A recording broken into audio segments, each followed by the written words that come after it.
사실 저는 한 20년 전서부터 평신도 선교사로서 중국 동북 산성에서 평신도 선교사를 하다가 전문인 선교사로서는 12년 동안 선교사를 해서 설교를 할 때에도 양복을 입고 설교를 하면 좀 거북하고 이렇게 와이사스만 입고 가볍게 설교하는 걸 더 좋아합니다. 근데 제가 지금 설교하고 있는 이 갈보리 교회 지금 1년 8개월 동안 설교를 하고 있는데요. 그 교회 장로님이 허락을 해주셨어요. 제가 양복 안 입고 설교했으면 좋겠습니다. 그러니까 장로님은 사회 보시면서도 항상 넥타이에 양복 가리고 이렇게 예배인도 하셨거든요. 근데 제가 양복을 안 입고 이러고 설교를 하니까 그 다음에는 장로님도 이러고 하시면서 너무 편합니다. 목사님이 뭐 양복 안 입고 넥타이 안 입고 하시는데 장로는 어떻게 양복을 입습니까? 그러면서 요즘은 너무너무 편해 하십니다. 그래서 제가 여기 오면서 그래도 처음 가는 교회인데 그래도 양복을 입고 넥타이를 해야 되지 않겠나 하고 생각을 했는데 하나님이 이런 음성을 주시는 거예요. 너 그 교회에서는 그렇게 하고 이 교회에서는 뭐 넥타이 매려고 그래. 너 왜 교회 차별하냐? 그래서 그냥 하나님이 이런 음성을 주시는구나. 그래서 이렇게 왔습니다. 저는 선교를 주제로 설교를 준비했는데 성령님께서 강권해 주시는 거예요. 너 그거 설교하지 마라. 그리고 오늘은 하나님의 은혜와 용서라는 제목으로 설교해라. 그래요? 하나님 그럼 여기 계신 누군가에게는 필요한 말씀이군요. 그렇게 제가 준비를 했습니다. 그리고 여기 계신 모든 분들이 함께 은혜 받으시기를 주님의 이름으로 축원합니다. 아멘. 한국 전쟁 때 이야기입니다. 6.25 전쟁 때 이야기입니다. 추운 겨울에 미군 병사가 차를 타고 가다가 벌판에서 차가 고장이 났습니다.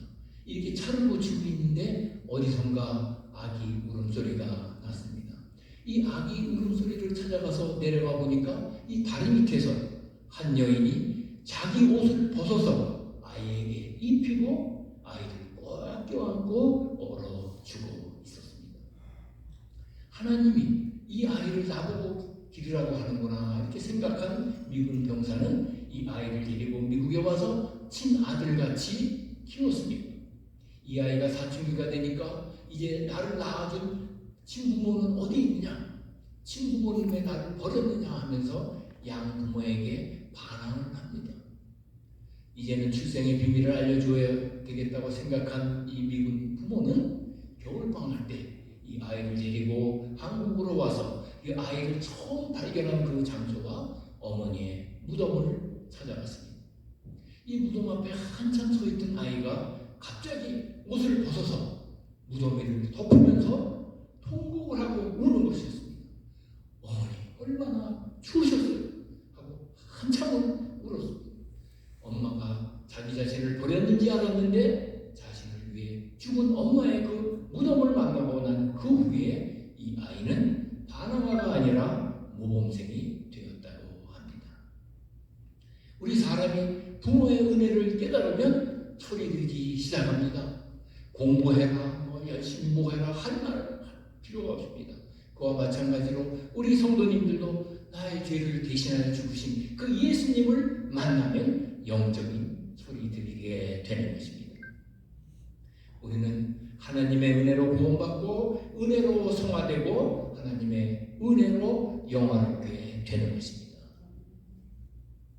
그 레위 제나블의 주인공 장발자는 빵 2개를 훔쳤다가 감옥에 가서 5번 탈옥을 합니다. 결국은 19년간의 감옥 생활을 했으나 장발자를 변화시킨 것은 감옥수가 아니고 용서해 주시는 신부님의 은혜였던 것입니다. 내가 그 은총대로 당신의 영혼을 샀습니다. 다시는 죄짓지 마십시오. 신부님의 이 말에 장발장이 변화된 것입니다. 요한복음 21장에 부활 후 디베라 바닷가에서 예수님께서 베드로와 제자들을 회복시키는 회복장인 것입니다. 베드로를 회복시킨 것은 예수님의 3년간의 제자 훈련이 아니었습니다. 3번이나 예수를 모른다고 저주하고 배신했던 그 제자를 베드로를 믿고 내 양을 치라 하고 맡긴 예수님의 은혜 앞에 베드로는 회복이 된 것입니다. 예수님이 베드로에게 나를 사랑하느냐? 3번 물으신 것은 질문이 아닌 것입니다. 그것은 내가 너를 용서하고 내가 너를 사랑한다는 예수님 자신의 마음을 보여주시는 것입니다. 요한복음 3장 16절은 우리를 회복시키는 구절입니다.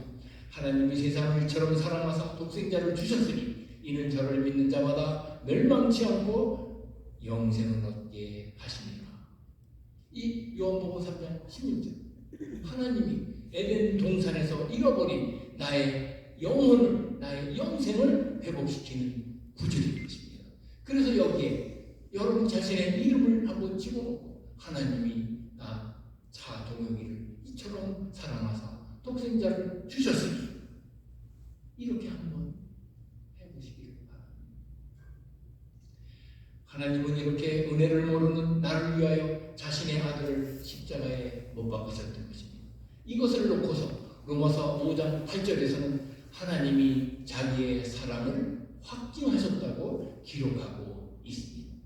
하나님의 사랑을 아멘으로 우리가 받아들이면 누구든지 회복될 수가 있는 것입니다. 이 시간 하나님의 은혜를 받으시고 과거의 상처로부터 회복되어 가정이 회복되시기를 예수님 이름으로 축원합니다. 이 원앙부부라는 말이 있습니다. 원앙부부라는 말은 원망과 앙심이 많은 부부라는 뜻입니다. 아주 기가 막힌 말입니다. 가장 가깝고 가장 다정해야 할 관계지만 살다 보면 그렇게 될 수가 있습니다. 원망과 앙심이 있는 형제들도 있습니다. 가장 가까운 사람들끼리 원망과 상처가 많은 것이 사람들의 불행인 것입니다. 그런데 나를 억울하게 만들고 나를 뼛속 깊이 상처를 준 사람들이 대부분 나와 가깝다는 데 문제가 있는 것입니다. 창세기를 보면 아브라함과 이삭과 야곱과 요셉으로 내려온 가족 역사에는 항상 갈등과 아픔이 있었습니다. 부부 사이에, 부자 사이에, 형제 사이에 깊은 상처를 주고받았습니다. 아브라함과 이삭은 자기 한 목숨 살려고 자기 아내를 누이 동생이라고 속인 적이 있습니다. 자기 아내를 남이 뺏어가든 말든 내 목숨 하나만 건지면 된다는 이기적인 태도였던 것입니다. 야곱은 자신의 쌍둥이 형과 아버지를 속였습니다. 외삼촌 라반은 조카인 야곱에게 사기를 쳐서 20년 동안 노동 착취를 했습니다. 야곱의 10아들은 한 사람의 반대도 없이 동생 요셉을 이집트의 노예로 팔아버렸습니다. 멀리 떨어진 사람에게 괴로운 일을 당하면 안 보면 그만인데 부모, 형제, 친척, 친구, 동료, 교회의 성도들한테서 상처를 받습니다. 이와 같이 시련이 없는 인생은 없고 실패와 고난이 없는 인생이 없기 때문에 시련이 다가올 때 우리는 이것을 성경적으로 해석해야 되고 하나님의 은혜를 깨달아야 하는 것입니다. 그 야곱은 이집트의 바로왕 앞에 섰을 때 자기 스스로 이렇게 말합니다. 나는 험악한 삶을 살았다고 고백하는 것. 야곱은 고난과 시련이 많은 삶을 살았던 것입니다. 그러나 야복강 건너에 있는 고향을 바라보며 하나님께 기도할 때 야곱은 두 차례나 하나님의 약속하신 은혜를 언급하고 있는 것입니다. 창세기 32장 9절과 12절, 창세기 12절에서 이렇게 말씀하십니다. 주께서 말씀하시길 내가 반드시 내게 은혜를 베풀어 내 씨로 바다에 셀 수 없는 모래와 같이 많게 하리라 하셨나이다. 험악한 세월을 살면서도 야곱을 지탱해 준 것은 바로 반드시 자신에게 은혜를 주시겠다는 하나님의 약속이었던 것입니다. 이와 같이 하나님의 은혜의 약속을 의지하는 사람은 삶의 인생의 시련을 인생의 걸림돌로 생각하지 않고 오히려 이것이 축복의 디딤돌로 생각하는 것입니다. 그래서 히브리서 6장 12절에 이르시되 내가 반드시 너에게 복주고 복주며 너를 번성하게 하며 번성하게 하리라 하셨더니, 이 약속을 여러분 믿으시기 바랍니다. 이 약속을 믿고 의지하셔서 우리의 가정이 회복될 것이며 이 교회가 부흥할 것을 예수님 이름으로 축원합니다. 아멘. 여러분들 중에서 부모 형제를 위해서 내가 얼마나 희생했는데, 그래서 나는 공부를 못해서 이렇게 평생 힘들게 사는데 내 덕에 공부한 동생들은 좋은 직장 가지고 사업하면서 돈 많이 번다고 이제 와서 나를 무시하고 고맙다는 말 한마디도 못 듣고 이렇게 억울해하시는 분들도 계실 수 있습니다. 왜냐하면요, 대부분의 사람들은 자신이 어려웠던 시절, 고생했던 시절은 잊어버리려고 합니다. 그랬기 때문에 그 어려웠을 때 자기를 도와준 사람도 한꺼번에 잊어버리려고 하기 때문에 은혜를 기억하지 못하는 것입니다. 그리고 대부분의 이 가해자들은 자신이 가해자였다는 그 사실을 기억을 하지 못하고 살고 있습니다. 그래서 마음속에 있는 원망을 떨쳐버리면 나는 결코 행복해질 수가 없는 것입니다. 내가 미워하는 그 사람을 용서해야 그도 살고 나도 살게 되는 것입니다. 그래야 내가 우울증에서도 벗어나고 병에서도 벗어납니다. 오래전 미국 한 도시에서 재판이 열렸습니다. 피고는 흑인 켈빈 존슨이었는데 그는 백인 여자를 성폭행했다는 혐의로 기소가 되었습니다.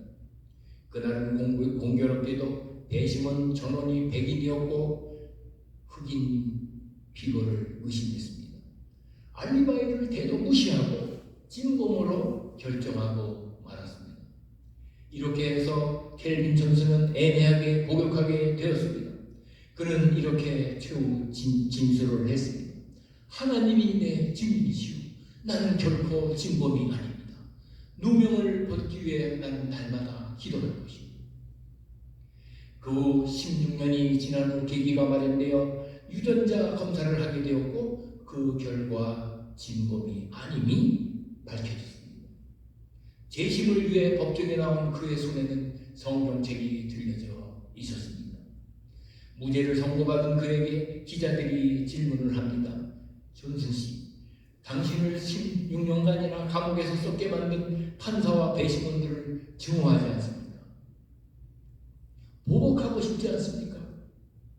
그는 이렇게 대답했습니다. 아니요. 분노와 증오를 내 마음속에 담고 있으면 나를 죽입니다. 나는 살고 싶습니다. 나는 이제 일자리를 구할 겁니다. 여러분, 이 사람이 얼마나 현명합니까? 용서하지 못하고 화를 내고 분노하면 결국은 내가 죽게 되는 것입니다. 용서하지 못하면 나만 손해인 것입니다. 힘들면 하나님이 나에게 쏟아부어 주신 은혜를 묵상하십시오. 용서하기 힘든 경우에는 베드로를 찾아오셔서 내가 너를 사랑한다고 3번이나 말씀하신 예수, 나를 사랑한다는 말씀을 읽으시고 예수님을 영접하십시오. 하나님이 나를 사랑하신다는 것을 내가 어떻게 알 수 있습니까? 그것은 하나님이 자기 자신의 아들을 십자가에 못 박으신 것으로 알 수가 있는 것입니다. 이것을 놓고서 로마서 5장 8절에는 이렇게 말씀하고 있습니다. 우리가 아직 죄인 되었을 때에 그리스도께서 우리를 위하여 죽으심으로 하나님께서 우리에 대한 자기의 사랑을 확증하였느니라. 하나님이 자기의 사랑을 확증하였다고 기록하고 있는 것입니다.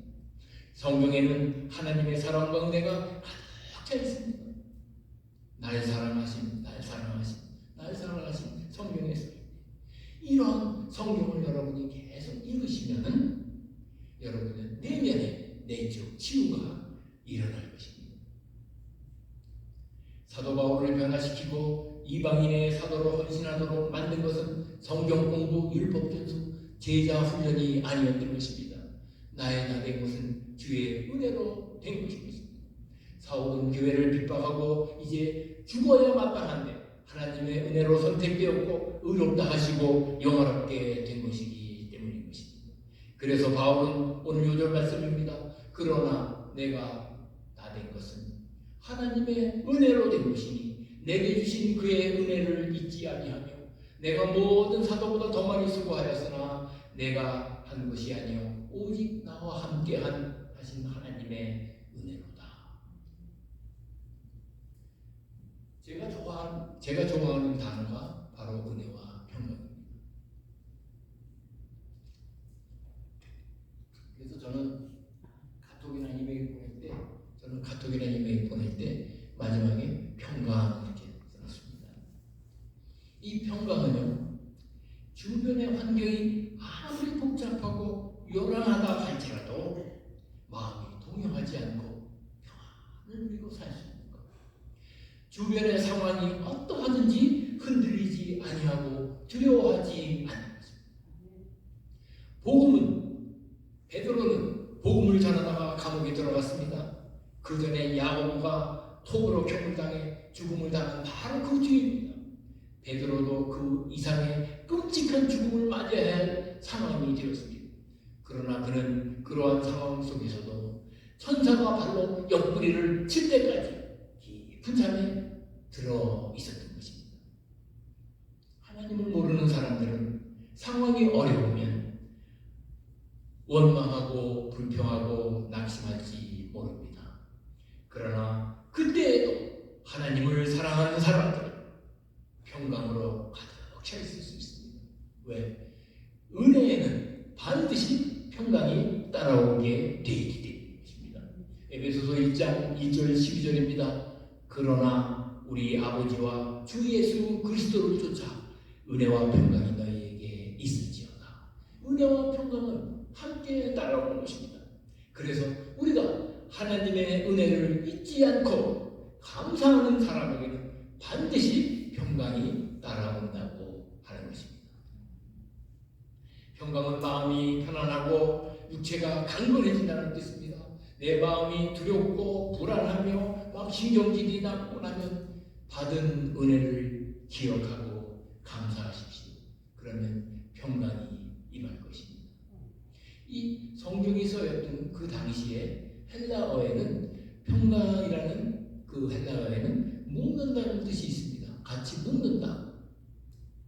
그래서 여러분이 어려울 때에도 하나님의 은혜입니다 하고 고백하면 하나님의 능력으로 묶여지기 때문에 하나님이 해결해 주신다는 뜻입니다. 기독교는 우리 죄를 용서받기 위하여 어떠한 행위도 할 필요가 없는 종교입니다. 애굽에서 종살이하던 이스라엘 백성들을 해방시킨 것은 하나님이 다 하신 것입니다. 마지막 재앙인 애굽의 마다들이 죽게 되었을 때 양을 잡아 문설주에 반 이스라엘 처자들은 다 살았습니다. 이스라엘 백성들이 한 일은 양고기 실컷 먹고 잘 자고 아침에 일어나더니 해방된 것입니다. 예수님 당시의 유대 종교는 하나님의 용서를 받으려면 반드시 무슨 피 흘림이나 무슨 대가를 지불해야 하는 것으로 믿고 율법을 지키는데 아주 집착을 했습니다.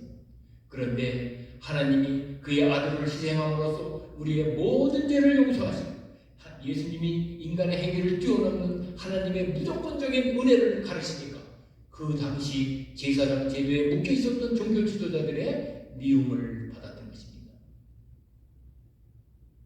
이 미국에서 암보다 5배 빨리 퍼지고 있는 병이 무슨 병인지 아십니까?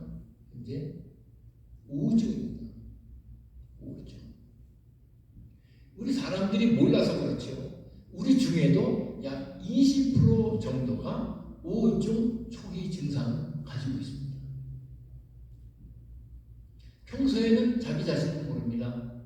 근데 우울증이 심해지면 환청이 들리고 환시가 보이고 이제 정신불면증이 되어 착각하고 망상을 합니다.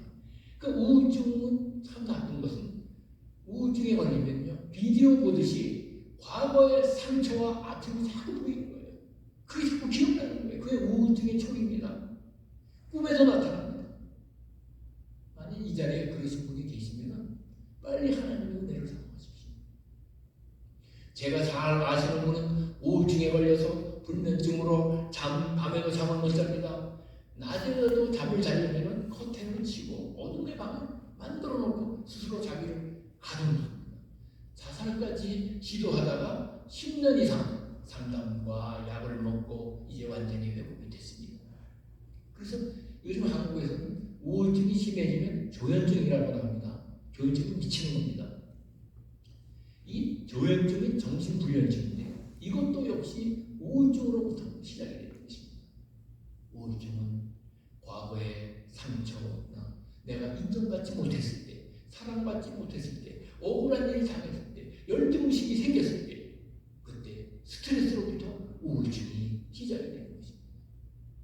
그런데 우리는 나는 죄인이라고 인정할 때 예수님을 만나면 정신병 환자가 자신의 치료가 필요한 환자라는 것을 인정할 때 치료가 가능한 것입니다. 근데 우울증 환자가 나 괜찮아? 난 아무렇지도 않아? 내 정신은 멀쩡해? 만약 이런다 그러면 어떠한 의사도 어떠한 약도 어떠한 상담도 치료도 불가능한 것입니다. 그래서 우울증에 걸리면 모든 것이 귀찮고 무기력하고 다른 사람은 나에게 관심이 없고 나는 버림받은 기분이 듭니다. 내가 받아야 할 사랑을 받지 못할 때 사람에게 사랑을 기대하지 마시고 하나님의 사랑을 느끼십시오. 사랑을 기대하지 마시고 하나님의 은혜를 구하시고 성경을 읽으십시오. 그러면 나는 사랑받기 위해 태어난 사람인 것을 우리가 알 수가 있습니다. 심리학자들은 다른 사람을 사랑하기로 결심하고 실천하신 분들이 10배나 빠르게 상처에서 회복된다고 합니다. 이 고아로 자라나서 상처가 많아서 이 사랑 결핍증에 빠진 분이 꽃과 나무를 키우는 꽃가게에 취직을 했습니다. 노동일이라 처음에는 참 힘들었지만 꽃과 나무가 싹이 나고 잎이 나고 꽃이 피면서 나무가 성장하는 것을 보고 꽃과 나무를 사랑하게 되었습니다. 그런데 꽃과 나무를 사랑하게 되니까 자신도 모르게 그 상처에서 회복이 되었다고 합니다. 그리고 병원에서 환자를 돌보는 자원봉사자들은 우울증에 거의 걸리지 않습니다. 그리고 교회에서 성가대 찬양대원들은 우울증에 거의 걸리지 않습니다. 아멘.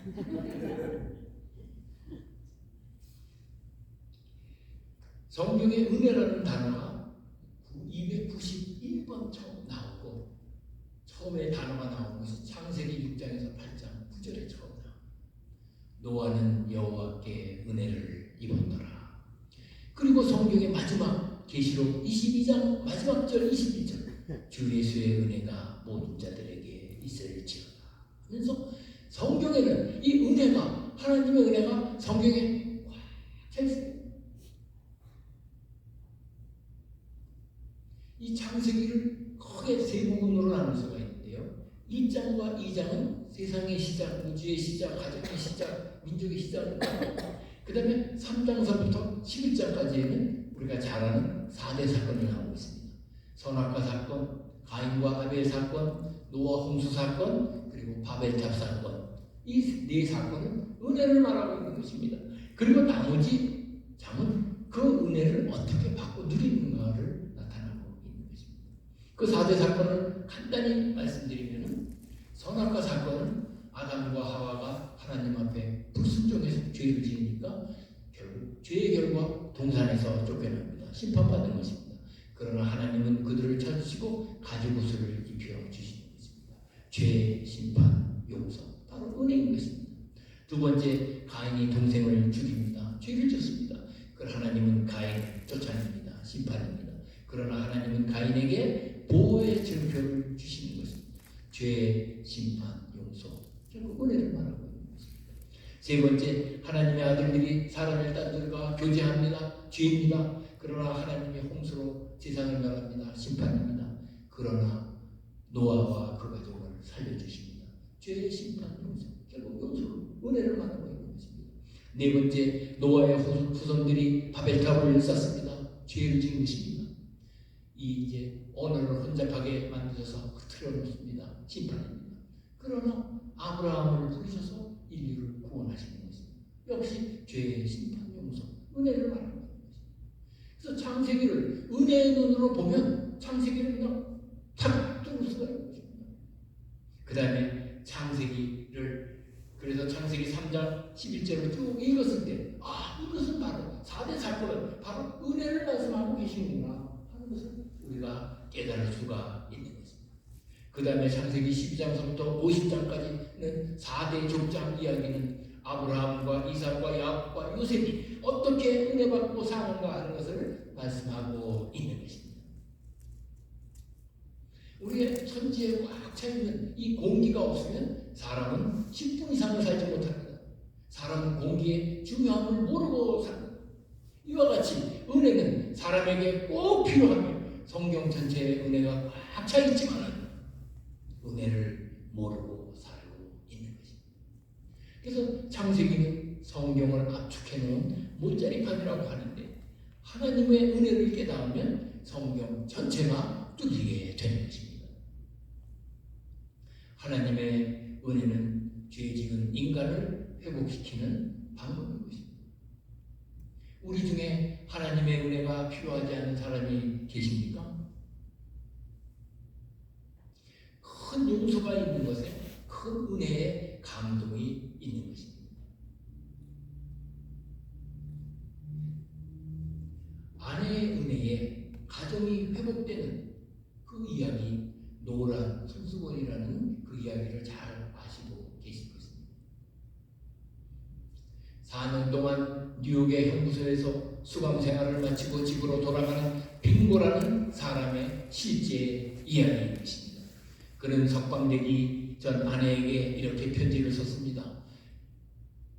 그리고 그 편지 내용을 돌아가는 버스에서 승객들에게 이야기를 이렇게 들려주었습니다. 나는 아내에게 만일 나를 용서하고 다시 받아들일 생각이 있다 그러면 그 집 앞에 있는 참나무에 노란 손수건을 매달아 달라고 그렇게 편지에 썼습니다. 그래서 만약 노란 손수건이 참나무에 걸려 있으면 버스에서 내려 집으로 갈 것이고 만약 노란 손수건이 보이지 않으면 그냥 버스를 타고 어디론가는 가버릴 것입니다. 고향집에 버스가 다다르자 승객들은 모두 조바심 어린 눈으로 창문 밖을 내다보았습니다. 그리고 그 이후에 마지막 장면은 이렇습니다. 참나무에 온통 노란 손수건 물결로 덮여 있었습니다. 20개, 30개, 아니 수백 개의 손수건이 바람에 마구 물결을 치고 있었습니다. 젊은이들은 박수를 치고 소리를 지르는 동안에 늙은 전과자 빙고는 자리에서 일어났습니다.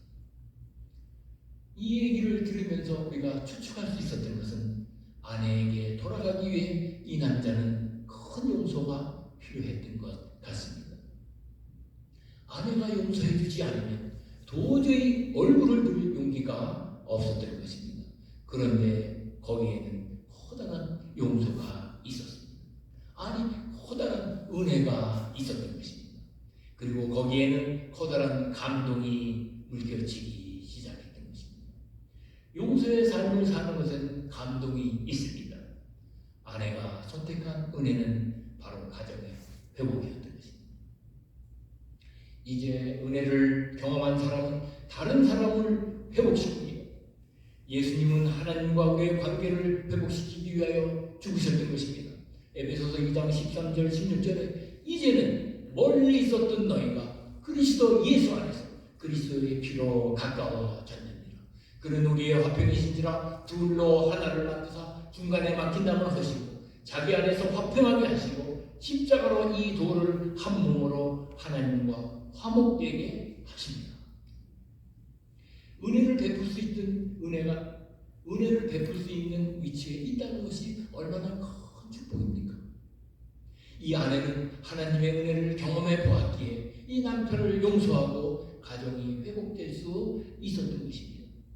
사람은 내가 사랑하기로 결정했을 때 은혜의 강물이 흘러나게 되는 것입니다. 아름다운 은혜를 베푸는 사람과 관계의 회복을 얻는 사람은 같은 합작품인 것입니다. 하나님은 죽을 수밖에 없는 우리의 죄를 용서하셨습니다. 이렇게 놀라운 용서를 경험한 우리들이 훨씬 더 약한 죄를 저지른 가족을 용서하지 못한다면 그것은 모순인 것입니다. 나의 인생도 용서받을 만한 것을 깨닫지 못하는 사람은 하나님의 은혜를 받아들이지 못하는 사람입니다. 그래서 예수님은 마태복음 6장에서 주기도문을 가르쳐준 후에 마태복음 6장 14절 15절에서 이렇게 말합니다. 너희가 사람의 과실을 용서하면 너희 천부께서도 너희 과실을 용서하거니와 너희가 사람의 과실을 용서하지 아니하면 너희 천부께서도 너희 과실을 용서하지 아니하리라.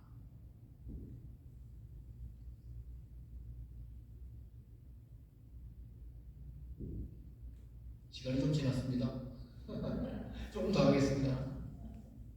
용서하시고 신명기를 보면 신명기는 두 가지 내용인 것입니다. 간단합니다. 신명기.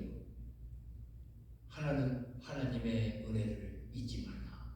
두 번째는 똑같은 것입니다. 하나님의 은혜를 기억하라. 하나님의 은혜를 잊지 말고 하나님의 은혜를 기억하면 너희가 복을 받고 살 수 있다는 것입니다. 이스라엘 백성이 40년 동안 광야 생활을 매듭지기 전에 가나안에 들어가신 말씀이 바로 신명기 9장 1절에서 5절입니다. 너희들이 이제 요단을 건너서 강대한 나라에 들어가서 그것을 얻고 승리할 것인데 승리한 후에 너희 심중에 이르기를 우리가 의로우니까 하나님이 축복하셨다고 그렇게 오해하지 말고 하나님의 은혜를 잊어버리지 말고 기억하면 너희가 계속 복을 받을 수 있다는 것입니다. 이스라엘 역사에서 다윗 왕 때와 솔로몬 왕 때인 70년간이 전성기인 것입니다. 그것은 솔로몬과 다윗이 위대해서가 아니라 하나님의 은혜가 있었다는 것을 아셔야 합니다. 왜냐하면 이스라엘 주변의 강대국들이 맹멸하는 그 지역입니다. 아수르와 그 다음에 에집트와 그 바벨론 맹멸하는 그 지역인데 그 당시에 다윗과 솔로몬 시대에 이스라엘 당시 국가 중에 강대국이 없었습니다. 그런데 죄악의 씨로 태어난 솔로몬 그 크신 하나님의 은혜를 받았구만 결국은 우상을 섬겨서 나라가 둘로 갈라지는 원인을 만들었던 것입니다. 나라는 망했지만 예수를 십자가에 못 박은 민족이 2600년 동안 나라 없는 상태에서 생존하면서 다시 나라를 세웁니다. 그 지역을 다스렸던 강대국들 아수르 제국, 바벨론 제국, 페르사 제국, 알렉산드리아 제국, 로마 제국들 다 대영토를 차지했던 나라들은 지금 흔적도 없이 사라지고 그 백성들은 뿔뿔이 흩어졌지만 이스라엘 민족 보잘것없었던 소수 민족이 2500년의 혈통과 언어를 유지하면서 나라 없는 서론과 독일의 히틀러에 의한 600만의 학살을 당하면서 독립하여서 나라를 세울 수 있었던 것은 바로 놀라운 하나님의 은혜요 언약의 약속의 실현인 것입니다.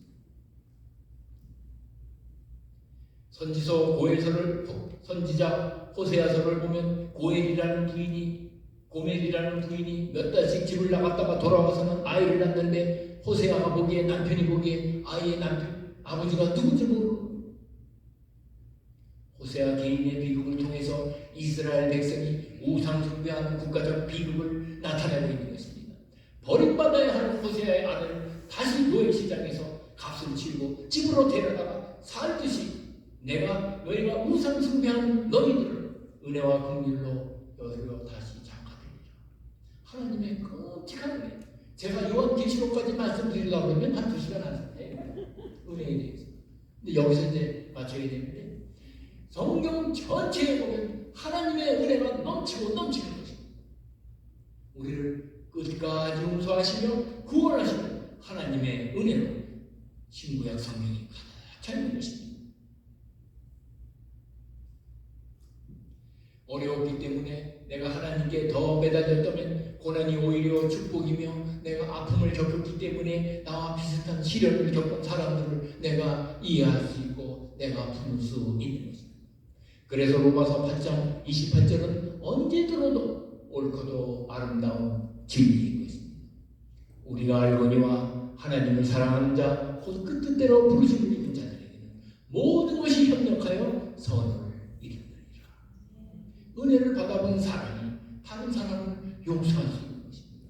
하나님의 은혜를 받아본 사람이 아니고서는 사람에게 사랑을 베풀 수가 없는 것입니다. 나를 억울하게 만들고 나에게 상처를 준 사람도 알고 보면 상처를 받은 사람들이고 그들 역시 희생자들이었기에 나에게 고통을 준 사람은 우리는 불쌍히 여겨야 합니다. 그 사람이 몰라서 그랬어. 그러니 네가 이해하고 네가 용서해라. 은혜 받은 사람이 두 가지 사명이 있습니다. 첫째는 거룩하게 살아야 하는 것입니다. 고린도전서 6장 19절 20절에 너희 몸은 하나님께서 받은 바 너희 가운데 계신 성령의 전인 줄 알지 못하느냐. 너희는 너희 것이 아니라 값으로 산 것이 되었으니 그런즉 너희 몸으로 하나님께 영광을 돌리라. 예수님은 십자가에서 죽으시고 우리의 몸은 죄의 소유에서 하나님의 소유가 되었기 때문에 이제는 더 이상 죄짓지 말고 하나님께 영광을 돌리는 삶을 살아야 하는 것입니다. 두 번째는 복음을 증거해야 하는 것입니다. 전도하는 삶을 살아야 하는 것입니다. 예수님이 십자가에 죽으시고 하나님 나라를 우리가 기업으로 받게 되었으니 은혜를 사명으로 하고 하나님 나라를 확장해야 하는 것입니다. 그래서 사도 바울은 에베소서 교인들에게 고별 선교를 하면서 사도행전 20장 24절 주 예수께 받은 사명 곧 하나님의 은혜의 복음 증거하는 일을 마치려 하면 나의 생명조차 조금 더 귀하게 여기지 아니하노라. 우리 성도들은 두 가지 거룩과 복음 전파 이게 사명인 것입니다. 이게 은혜 받은 사람이 해야 할 일인 것입니다. 우리가 성경을 많이 읽고 기도하고 금식하고 여러 가지 착한 일을 하고 다 좋은 일입니다. 그러나 하나님의 은혜를 체험하여 그 힘으로 가족 간의 관계가 회복되기를 바랍니다. 그래서 누구보다 여러분 자신이 행복해지시기를 소원합니다. 행복한 사람은 우울증에 걸리지 않습니다. 행복한 사람은 분노하지 않습니다. 그 사랑으로 이해하면 사람도 세상도 변화시킬 수가 있는 것입니다. 하나님의 은혜로 많은 사람들이 회복되고 평강을 누리기를 소원합니다. 우리가 거룩하게 살면서 복음 전도하는 사명을 잊지 마십시다. 바라옵기는 여러분의 남은 생에는 하나님의 은혜와 평강이 넘치시기를 예수님 이름으로 축원합니다. 기도하십시다. 하나님 아버지, 오늘도 말씀을 통하여서 저희에게 은혜 주심을 감사드립니다. 하나님의 은혜로 살게 하시며 우리 가정이 회복되고 하나님의 영광을 위해 사는 삶이 되시기를 예수님 이름으로 축원합니다. 아멘. 찬송입니다. 찬송가 182장.